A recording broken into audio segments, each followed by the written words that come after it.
There are winds of destiny that blow when we least expect them. Sometimes they gust with the fury of a hurricane. Sometimes they barely fan one's cheek. But the winds cannot be denied, bringing as they often do a future that is impossible to ignore.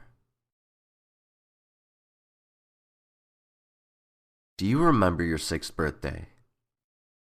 You were probably uncontainably elated, diving into a small mountain of delicately wrapped presents, exhuming each and every one with more excitement and joy than the last.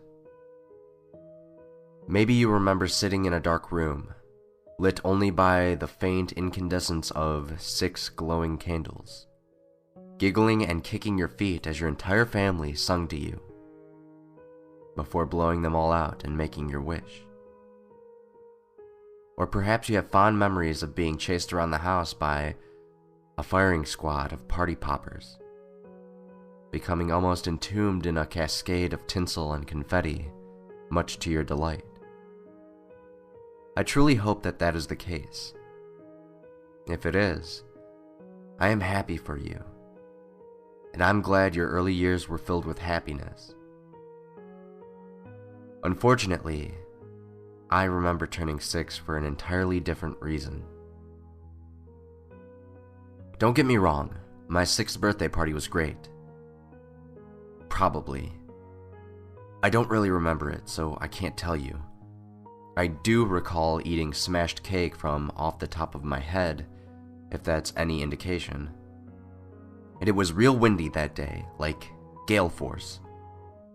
I guess turning 6 isn't particularly memorable for anyone, but it's almost as if what happened to me that night made the day's events seem so insignificant that I didn't commit them to even the vaguest of memories. By shocking contrast, what happened that night is something I will never forget. Ever. Forget. You see, that was the night that I was visited. Birthday boys didn't get any special treatment in my household. The party was over and I was in my bed by 8 o'clock, just like every other night. But this wasn't at all like any other night. I thought I heard the sound of something scraping against my window, a kind of scratching sound, like an old record jumping. My mother assured me it was a tree branch, and exhausted from my exciting day, I quickly fell asleep. I don't know if it was the cold that woke me up, the sound of the wind howling through the open window, or the billowing curtains, but my eyes bolted open and my sheets were stuck to me by a cold sweat. That wind, it was horrifying. It froze me solid. It was so damn cold. And I swear I could hear 1,000 pained screams calling out my name, floating on its haunted breath, seemingly 1,000,000 miles away. A quick glance at my wall clock revealed that I'd been asleep for a grand total of 6 minutes. My entire room was covered in a thick frost, and I could see my breath freezing in front of my face. Worst of all, I couldn't move. Not even an inch. I could swivel my eyes in my head, but that was the limit of my movement. All of this on its own, as I'm sure you can imagine, would be certifiably terrifying, especially for a young child. Let me clear a few things up. My birthday is the 22nd of June. There's no way it was cold enough out for my whole room to freeze the fuck over in such a short amount of time. And why the hell was my window open in the first place? My mom drew the curtains every night and made sure my window was shut tight. It could only be opened from the inside, and yet there it was, opened as far as it would go. Nothing made sense, and I was so petrified. I tried screaming, but I couldn't make a sound. I tried shutting my eyes as hard as I could, as if trying to wake from a bad dream, But this was very, very real. The frost chilling me to the bone was real. The Baltic wind surging in through the impossibly open window, whispering my name, that was real. Whatever was holding me down, whatever was stopping me from calling to my mother, that had to be real. That's when it drifted in through the window. That thing.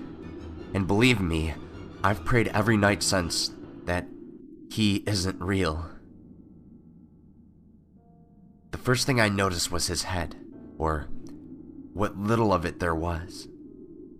His skin bore the complexion of something dead and rotten, covered in stripping patches and sickly yellow in color. It was wrinkled and covered in moles, like it had once belonged to an old man, perhaps in his 90s. The skin around its eyes was completely absent, as if it had been gruesomely clawed and ripped away, revealing yellowed bone, despite its eyeballs being completely intact. Its most disturbing feature by far was that its entire lower jaw had been messily ripped off, leaving its dried, black tongue dangling from its mouth. Its head, logically, was then followed by its body, or at least what I assumed was its body. Around the creature's veiny, pallid neck was a tattered silk robe, which seemed even darker than darkness itself. It was covered in all sorts of grime, and it even had a few holes in it, through which I could see its desiccated chest. Dark, rotting skin stretched tight over broken ribs. The robe continued downward until it became nothing more than shreds, barely dangling from the main body and hanging below them, scraping along my windowsill before messily hitting the floor, was a length of black, centipede-ridden intestines. I waited for its legs to follow, but they never did. As far as I know, it didn't have any. It apparently didn't need them. It floated further into my room and hovered right above my face, extending a decaying arm, practically dripping with lumps of decrepit flesh, from under its robes and placing it on my shivering forehead. Then it drew its face close into mine, and I realized the true horror of its visage. The eyes. Oh God, the eyes.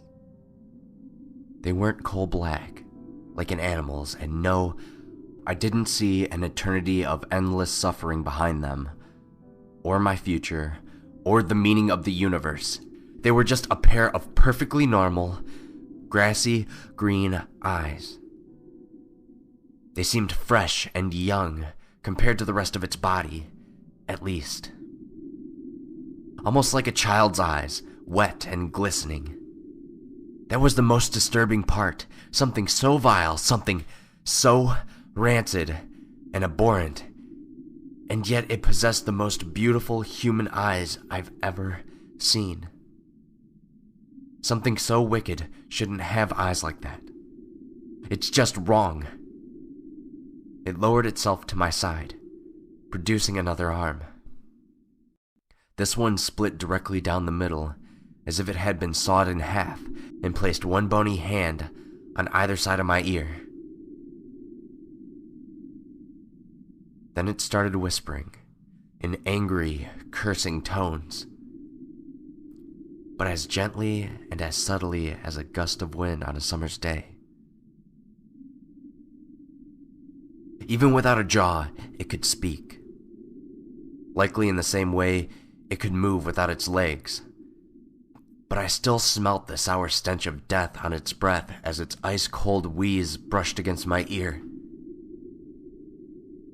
At that point, I started to become hysterical. I tried my hardest to scream. I tried to thrash around and kick out my arms and legs.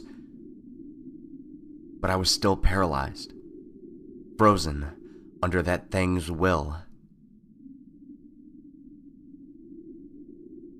Then the whispering abruptly stopped. The being floated up from my bedside and slowly began to recede back through the window, the thick layer of ice withdrawing with it into the night from whence it came. It never stopped facing me.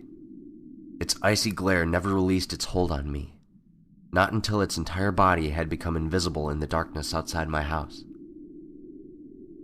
As soon as the final glints from its unnatural eyes had ceased, and the last of its frost had melted away, there was a massive gust of wind, and the window slammed shut with enough force to shatter the pane of glass. I suddenly felt sensation in my limbs once more, and I felt the warm rush of blood in my throat. I screamed so hard, I almost burst a lung. Of course, my mother eventually came and gave me some comforting words. It was all a dream, she said, blaming the broken window on some disrespectful youths who decided to vocalize just how lame my party was with a brick. I didn't sleep that night, or the night after. I was just too horrified. I thought that every time I slept, that thing would visit me. I dreaded falling asleep more than anything. I was utterly inconsolable. According to my mom, I cried for 2 days straight, refusing to tell her what I'd seen. Really fucking horrifying stuff. Anyway, that was 12 years ago now.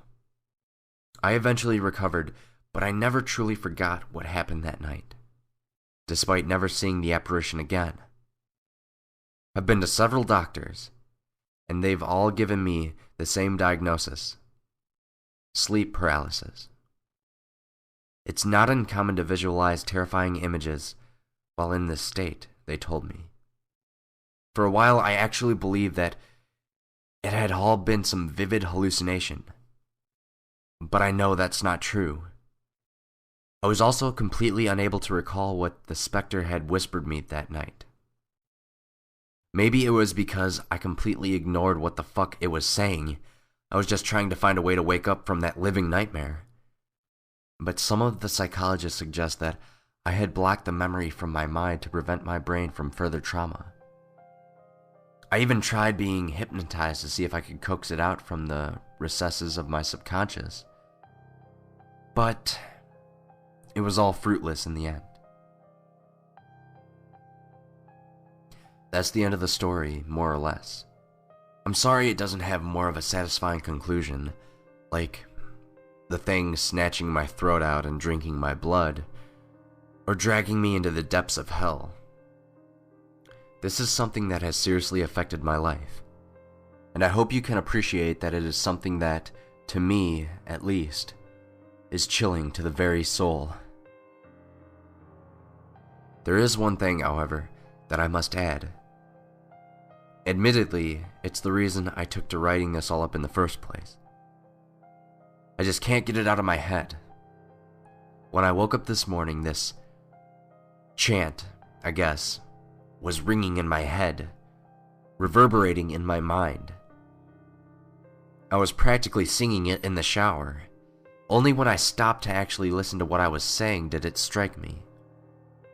I can't prove it, but I know where I've heard these words before. That fateful night, 12 years ago. Son of Earth, you are yet a child, and so, too frail for our embrace beguiled. The cloth pulled down over your eyes, the lips with which you suckle lies. We must snatch these sordid things away, for you to see true light of day. Still too young, not ready yet, to join our most enlightened set. But when, dear boy, you are a man, and need no longer of your mother, we will come for you, my clan, and, at long last, shall call you brother. I turned 18 this morning, and all day I swear I've heard my name floating on the wind.